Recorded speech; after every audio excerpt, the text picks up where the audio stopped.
आणि ह्या धंद्यामध्ये हा व्यवसाय ना त्या व्यवसायाचे महत्त्व आपल्याला कळलं पाहिजे.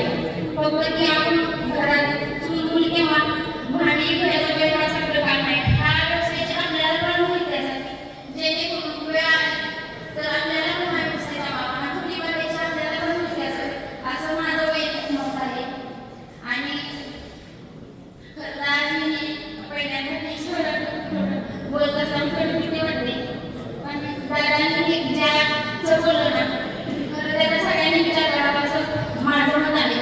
कारण की आज आपण भरपूर पैसे खर्च करून मुलांना शिक्षण देतो, पण आज बघता भारतातली जी स्थिती आहे ती बघता प्रत्येकच शिकणाऱ्या मुलांना नोकरी लावेल असं शक्य नाही. भरपूर आपण असं फी करून इंग्लिश मुलांना शिकवतो, पण